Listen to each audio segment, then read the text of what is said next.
The humidity hung heavy over the quiet suburban street, smelling like freshly cut grass, and the cloying, inescapable scent of old regrets. Brenda gripped the steering wheel of her beat-up sedan until her knuckles were white, staring at the chipped paint of the two-story colonial. This was it, the house, the fortress where Arthur, her late ex-husband, had spent 30 years meticulously building his empire of lies and psychological torture. She was 60 years old, and she felt ridiculous, like a teenager about to vandalize a high school. But Brenda knew this wasn't vandalism. This was a surgical strike for closure. Arthur had died 6 months ago, peacefully, in a hospital bed, leaving behind a whirlwind of financial mess and emotional debris.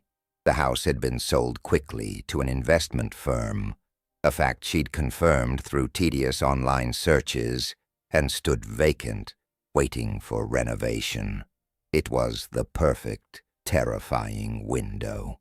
"You got this, Bren," she whispered to the empty car, the sound of her own voice startlingly loud.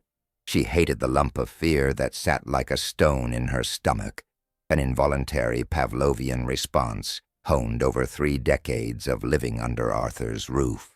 Even dead, the jerk had power over her. Arthur was the textbook narcissist, the kind who charmed the pants off everyone at the PTA meeting, but turned into a vicious, silent tyrant the moment the front door closed. Brenda remembered the relentless gaslighting, the subtle undermining that made her doubt her memory, her sanity, even the position of the kitchen spoons. For years, she'd felt like a human footnote, a ghost in her own life, always waiting for the next criticism, the next calculated withdrawal of affection. He never hit her, never raised his voice in public, but his cruelty was precise, a slow drip of poison. She parked 2 streets over, pulling a canvas bag onto her lap. Inside were 3 things: a flashlight, a rusty hairpin that served as a makeshift tension wrench. Arthur had been obsessed with security, and the infamous key. The key was the driving force behind this entire insane mission. She had found it jammed deep inside an old ceramic vase she inherited from her grandmother, just a few weeks after Arthur passed. It wasn't a house key. It was heavier, older, made of tarnished brass, clearly for an interior lock. When she showed it to their daughter, Sarah had merely shrugged.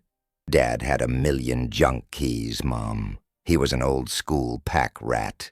But Brenda knew better. Arthur never kept junk. Everything he possessed served a purpose, or it was discarded, usually with a cruel comment about its uselessness.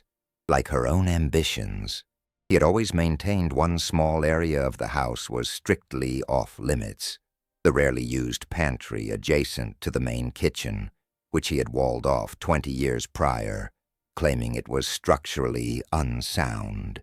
"We don't need the extra storage, Brenda.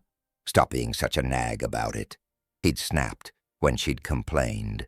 She knew deep down that the pantry story was bullshit. Pulling up the collar of her jacket, she took a shaky breath and approached the house through the overgrown backyard. The air was thick with the scent of neglected honeysuckle. The back door, a relic he'd never bothered to upgrade, was slightly ajar, thanks to the shoddy work of the movers and the general state of disrepair. Slipping inside, the darkness enveloped her, heavy and thick.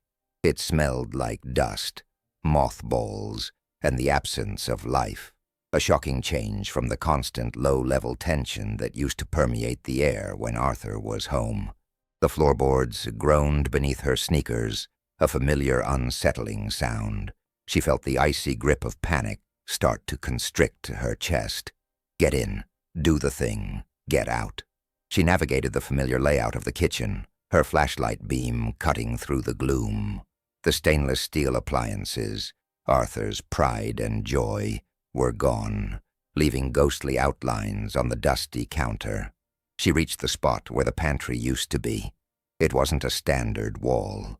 It was a section of mahogany paneling, installed with a smoothness that had always felt disproportionately expensive for a storage closet. She ran her hand over the cool wood, searching. Arthur had prided himself on making things impossible to find. Her fingers grazed a faint seam, nearly invisible, tucked right next to the refrigerator's old vent cover. She pressed, testing the wood. Nothing. She pressed harder, near the bottom. Click. A narrow slice of the paneling swung inward, silent and oiled, revealing a hidden heavy door behind it. This was not a closet entrance. This was a vault. A surge of adrenaline hit her so hard, she momentarily leaned against the fridge's casing, gulping for air. He had a hidden room, all this time. The sheer audacity of his secrecy reignited the simmering rage she'd carried for years. He hadn't just been controlling. He had been living an entirely separate life right under her nose, treating her like a useful, yet disposable, piece of furniture. The door was thick, made of dark oak, secured with a massive, old-fashioned tumbler lock.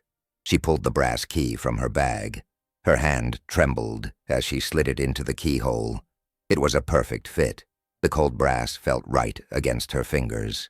She hesitated, her fear warring violently with an intense, burning need for truth. This wasn't just about finding old receipts or hidden cash. This was about finding the why. Why the endless criticisms? Why the deep, pathological need for control? Why did he spend his life making her feel so small? With a deep breath that tasted of stale air and fear, she slowly twisted the key. The mechanism shrieked, a loud metallic protest that echoed horribly in the empty house. It sounded like the past finally tearing itself apart.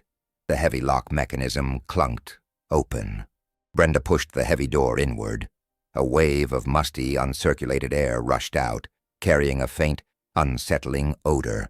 Not dust, not mold, but something indefinable, synthetic and ancient. The flashlight beam cut into the darkness.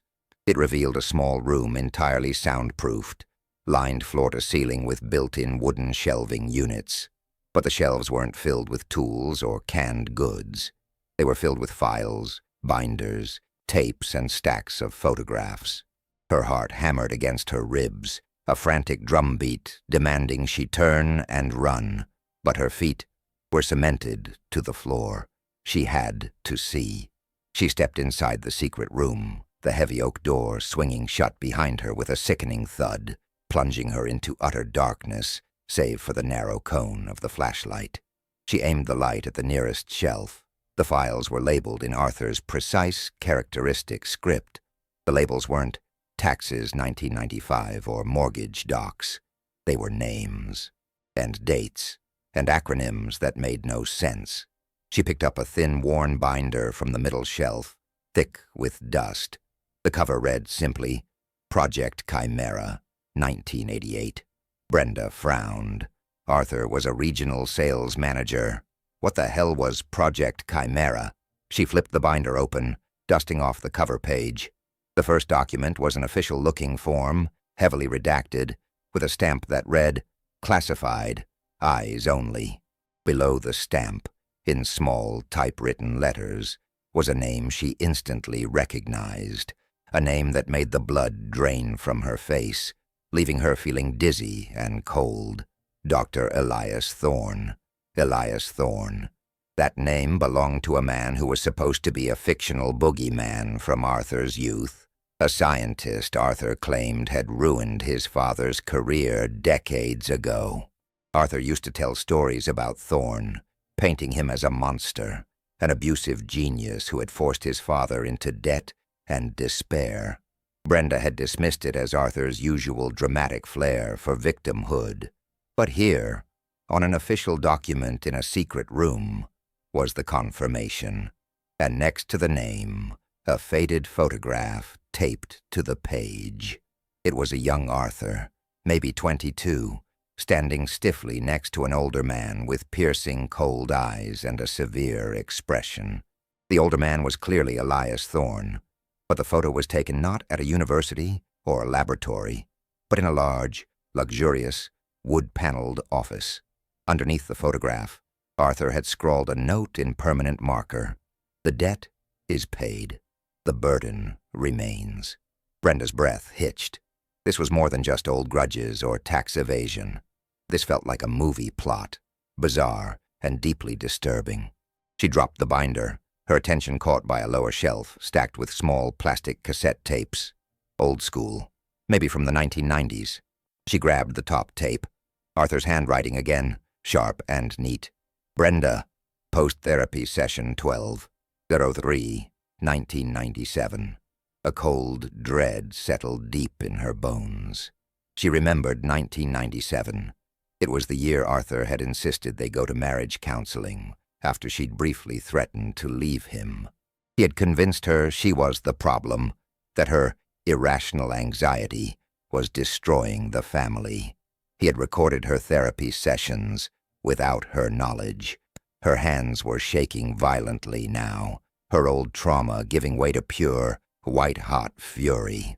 All the gaslighting, all the calculated manipulation. It wasn't just personality disorder. It was meticulously planned, documented, and stored.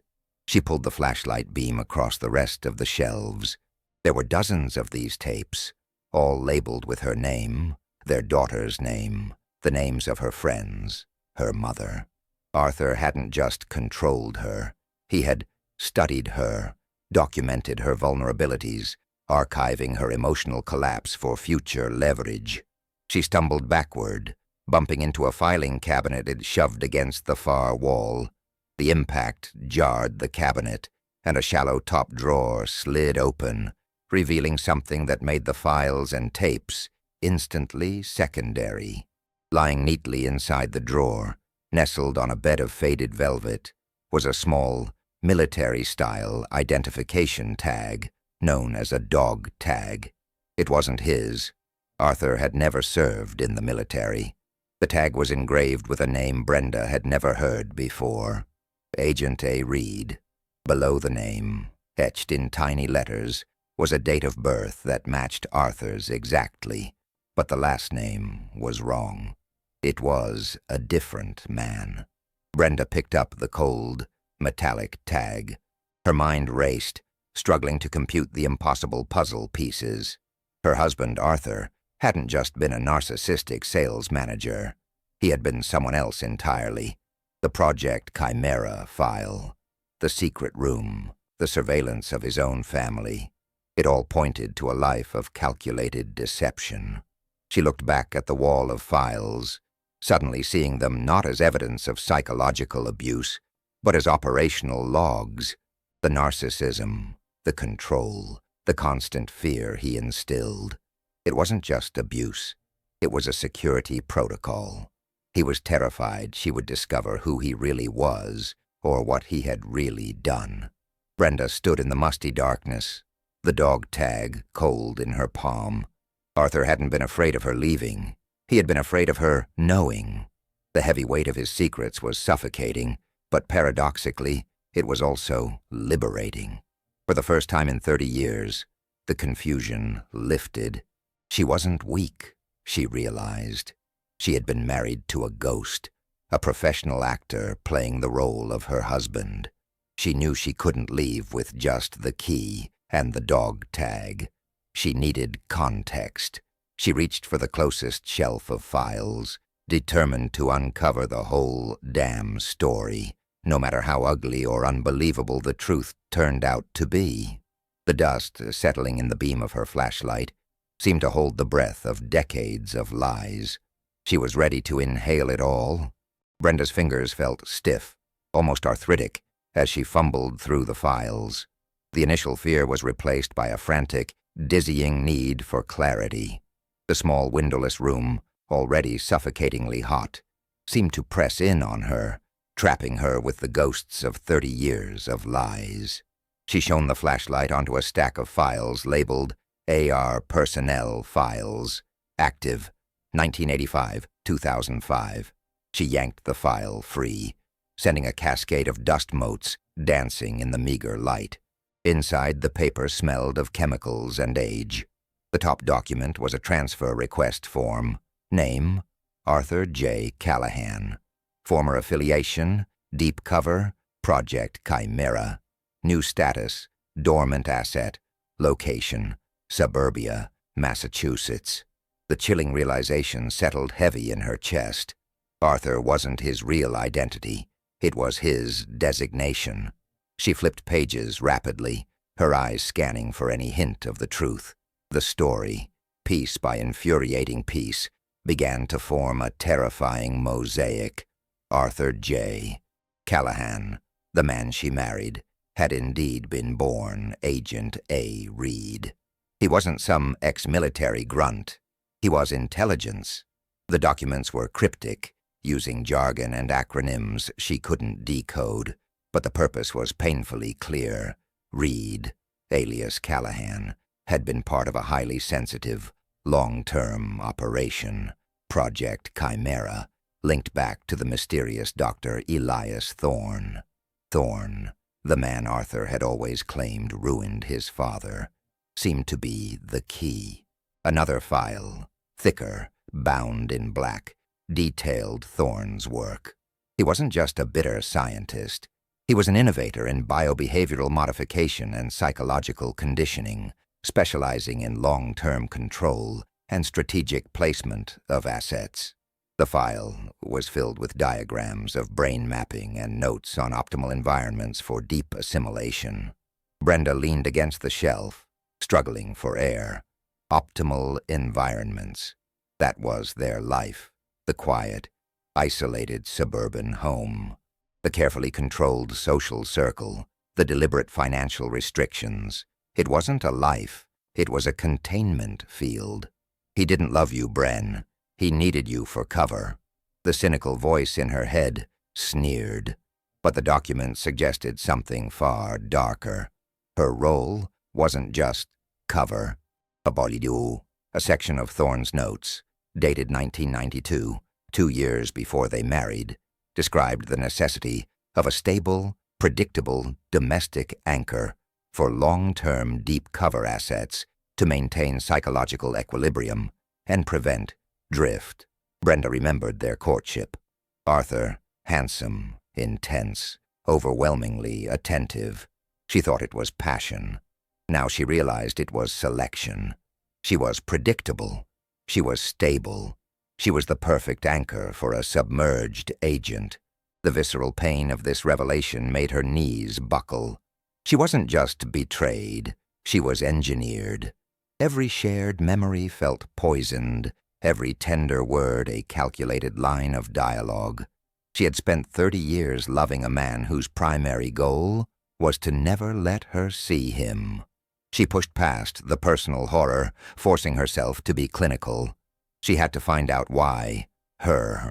Why the surveillance. She returned to the stack of cassette tapes, pulling out the one labeled Brenda Post-Therapy Session 12-03-1911. This was her mistake, the emotional pitfall she should have avoided, but the compulsion was too strong. She needed to hear his deception in action.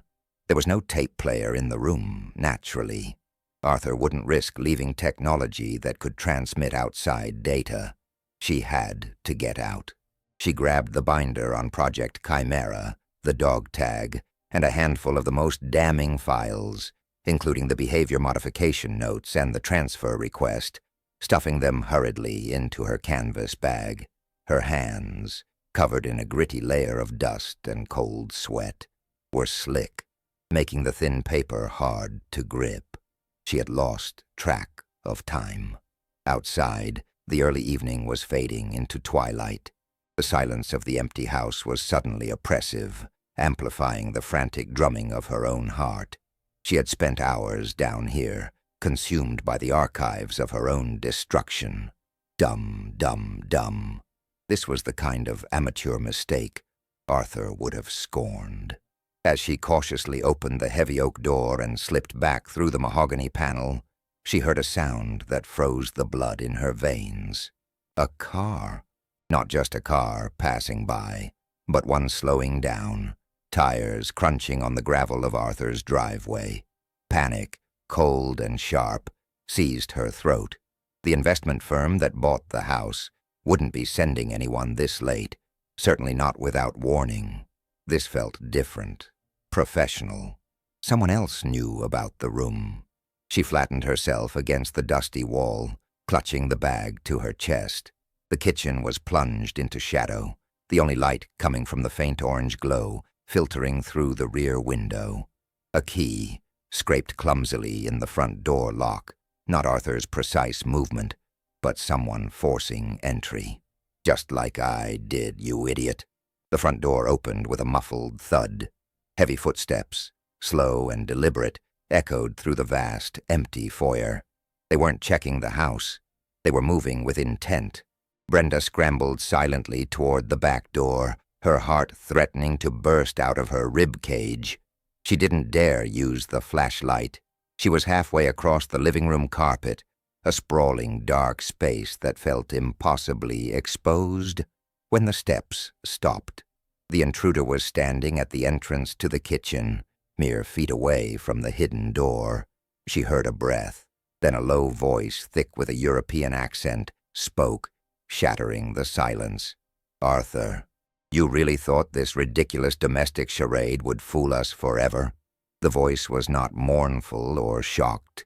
It was coldly furious, the tone of someone settling an overdue debt. Brenda pressed herself into the corner behind the sectional sofa, realizing instantly that the person was not talking to her or to the empty room. They were talking to Arthur's ghost, to the memory of the betrayal they assumed he had committed. The intruder moved into the kitchen. Brenda risked a tiny peek over the sofa edge.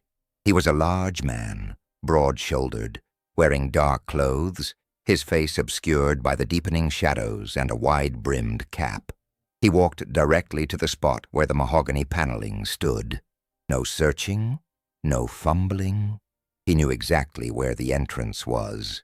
He ran a hand over the paneling, searching for the release point. The realization hit Brenda like a physical blow.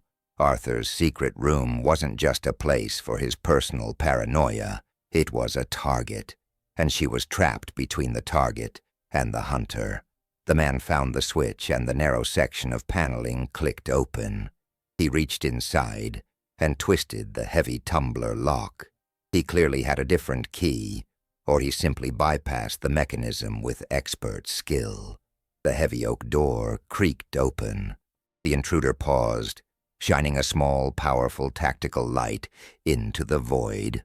"After all these years, Arthur," the voice muttered, sounding heavy with disappointment. Still clinging to the past, the man stepped into the hidden room. The flashlight beam swept the shelves. Brenda used the window of opportunity. This was her one shot. She darted across the living room floor, keeping low, moving on pure instinct. Her knees burned as she hit the polished wood floor of the dining room. She made it to the laundry area near the back door. Just as her hand reached the cold metal of the door handle, a sharp intake of breath echoed from the kitchen. The intruder had noticed the gap on the shelves, the missing files. "Damn it," the man hissed. Brenda wrenched the door open and bolted into the cool, dark evening air. She didn't look back. She ran across the lawn, adrenaline pouring fire into her muscles. She didn't stop until she reached the corner street, where the familiar silhouette of her old sedan offered a false sense of security. She dove into the driver's seat, fumbling desperately for the ignition. The engine roared to life. She peeled out, tires squealing on the suburban pavement, a sound guaranteed to wake the neighbors. To hell with the neighbors. She was fleeing 30 years of marriage and a man who was apparently still managing to endanger her, even from the grave. Driving blindly, the adrenaline crash started to set in. Her body trembled uncontrollably. She pulled over 5 miles away, parking in the anonymity of a darkened grocery store lot. She finally pulled the canvas bag onto her lap. The dog tag, the files, the tape. She had escaped, but the terrifying implications of the intruder, who knew Arthur's secret location, made her situation perilous. Arthur's death hadn't ended the operation. It had just exposed her. She pulled out the files she grabbed, trying to reread the documents in the faint interior light of the car, but the fear was too overwhelming. She looked down at the cassette tape. Brenda, post-therapy session 12. School, 1997. She had to know. The only place she knew that might still have an old cassette player was her mother's cabin, 50 miles north, tucked away in the woods. It was isolated, safe, and most importantly, Arthur had always hated it and refused to ever go there. Brenda started the car again, the weight of the files in the passenger seat feeling less like evidence and more like a ticking time bomb. The realization of her own mistake, lingering too long, grabbing the tape first, ignoring the operational dangers for emotional satisfaction, felt like a failure she might not survive. She was no longer just dealing with the grief of a failed marriage. She was on the run from a reality far more sinister than she could have ever imagined. Arthur had controlled her life to keep her safe from this, and now, with him gone, his elaborate, toxic shield was down. She looked at the dog tag, Agent A. Reed, cold and heavy. Her journey hadn't ended with Arthur's death. It had just begun. The question wasn't just who Arthur was, but what deadly secret he had taken, and what terrifying debt the organization was now coming to collect. She felt utterly alone, navigating a treacherous game she didn't know the rules of, praying her mother's cabin was far enough off the grid. The drive north was a blur of flashing highway lights and mounting terror. Brenda's body ached from the sheer stress, her hands permanently cramped from clutching the steering wheel. She felt like a character in one of those cheesy spy thrillers Arthur used to mock, except the stakes were brutally real. She kept checking the rearview mirror, convinced every pair of headlights belonged to the man in the cap. By the time she reached her mother's isolated cabin just before dawn, she was running on pure fumes and adrenaline. The old structure, nestled deep in the pines, smelled of pine needles and damp earth, a scent of genuine safety she hadn't realized she missed. She immediately located the ancient boombox her mother, to bless her technologically averse soul, still kept on the kitchen counter. Her hands shook as she slid the cassette tape, Brenda, post-therapy session 12, row 3, 1997, into the slot. She pressed play. The tape hissed for a moment, then the faint, scratchy sound of her own voice from 25 years ago filled the small, wooden room. Brenda, on tape. And I just feel so disconnected. He says I'm overreacting about the finances, that I'm paranoid. But I swear, doctor, sometimes I feel like I'm living in a simulation, like none of it is real. A softer, professional voice responded. Dr. Thompson, on tape. That is a very common feeling when communication breaks down, Brenda. We need to focus on your self-worth. Arthur is clearly projecting his insecurities onto you. Then, a sudden, chilling clarity cut through the recording.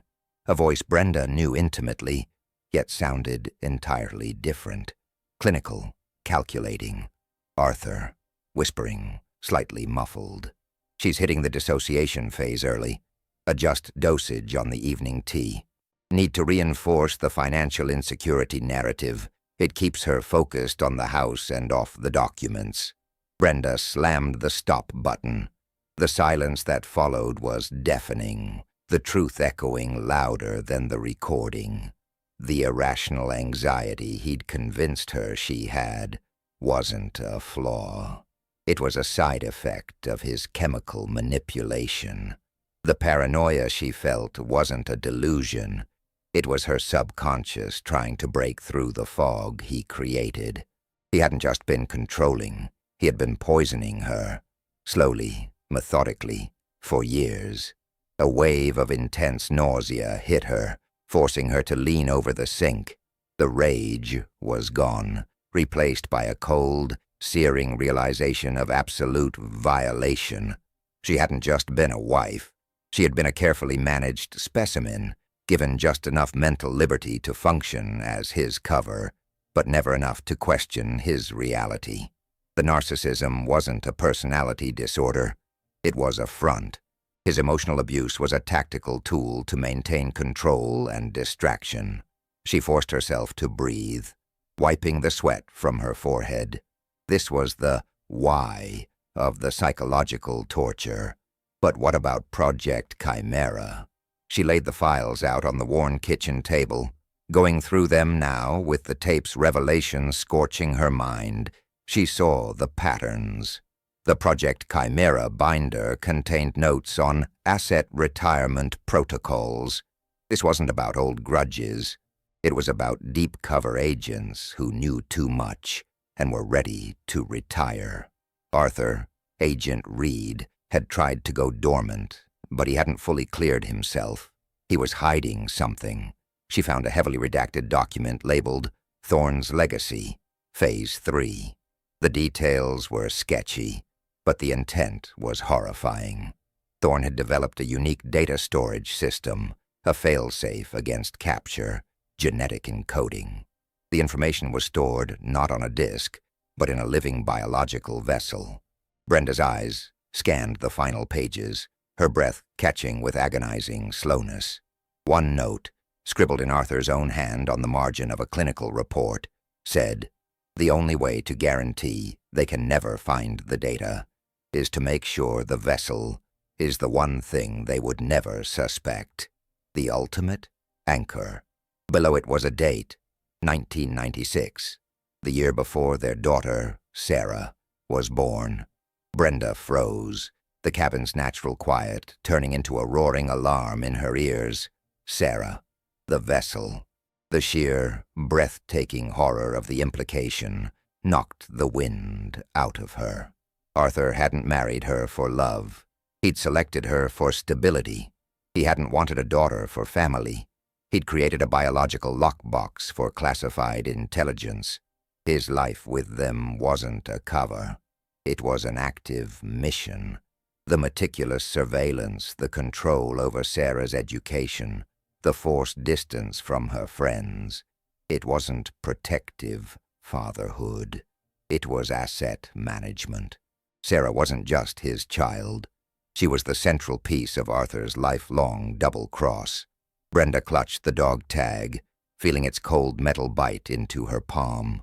She understood now why Arthur, the master of control, had suddenly grown frail, why he had seemed so utterly defeated in his final months. He wasn't just dying. He was losing control of the asset, Sarah, and leaving her exposed to the very people who had tracked him to the hidden room. The organization wouldn't stop with the house. They would come for the data. They would come for Sarah. She had to warn her. But how? Calling Sarah would expose her to potential surveillance.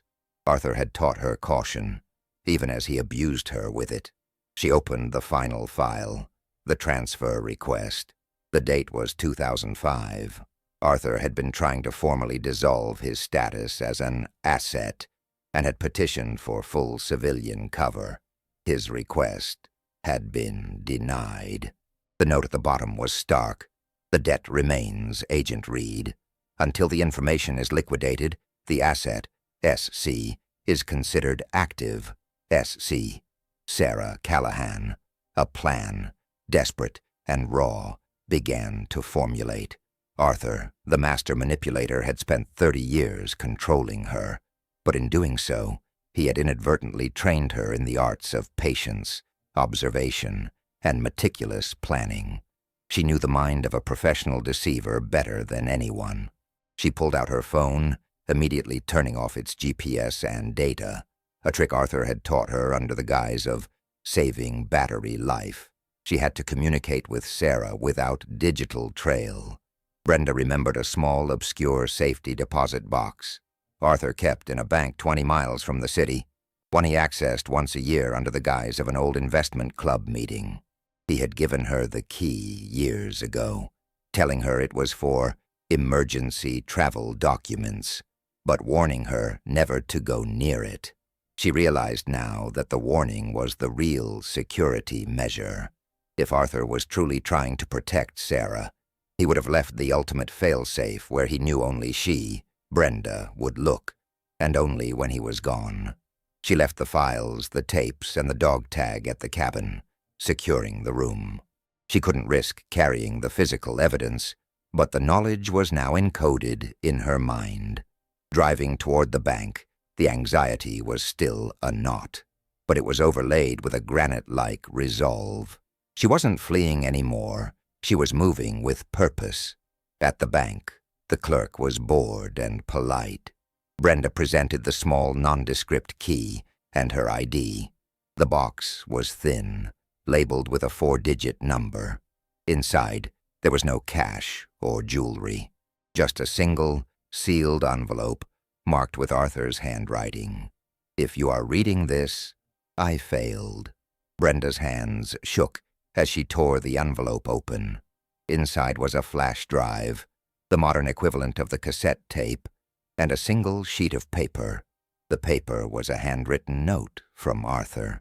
It was the only genuinely honest thing he had ever given her. "Brenda, if you found the room and you're at the box, you know the truth about me, or enough of it.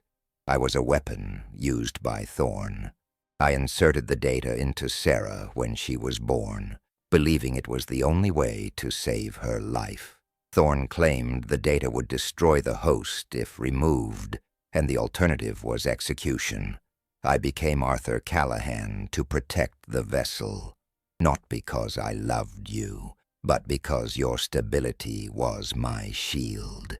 Yet somehow, in the sterile environment of my mission, I became attached to the life I manufactured. I began to love you and Sarah fiercely, precisely because I wasn't supposed to. This flash drive contains a decryption key and a video log. The video will show you how to safely remove the data from Sarah without killing her. It requires the specialized equipment I stored in my father's old workshop. The one I told you was condemned. They will be coming for Sarah. The man who came to the house is Dimitri, Thorn's lieutenant. He knows about the room, but he doesn't know about the decryption key. He thinks the only way to extract the data is surgically. Brenda, I controlled you so you wouldn't stumble into the truth. I made you feel weak so you wouldn't fight me or fight them. I was wrong. Use the strength I tried to crush. Don't look back. Save her. A.R. Brenda stood in the cold vault, the letter trembling in her hand. He hadn't just been a monster.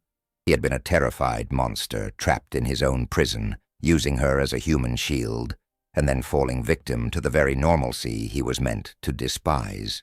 But the details of his past, the love, the guilt, the apology, didn't matter. What mattered was the mission. Sarah. The condemnation of his father's workshop was another lie. That was the next, final target. Brenda left the bank, the flash drive secured in her pocket. She was no longer a victim of gaslighting. She was the protagonist in a real-life spy game, armed with the knowledge of her enemy's playbook, because the enemy had been her husband. The decades of abuse, the slow-burn psychological trauma, had been her training. She knew how Agent Reed thought, how he manipulated, and where he hid his secrets. She might be 60, exhausted, and terrified, but she was awake. She was ready to use every ounce of control he had exerted over her, every lesson in paranoia he had taught, to save their daughter. Her journey into Arthur's hidden life had ended not with self-pity, but with a fierce, burning clarity of purpose. She was no longer Brenda, the fragile wife. She was the asset he never saw coming.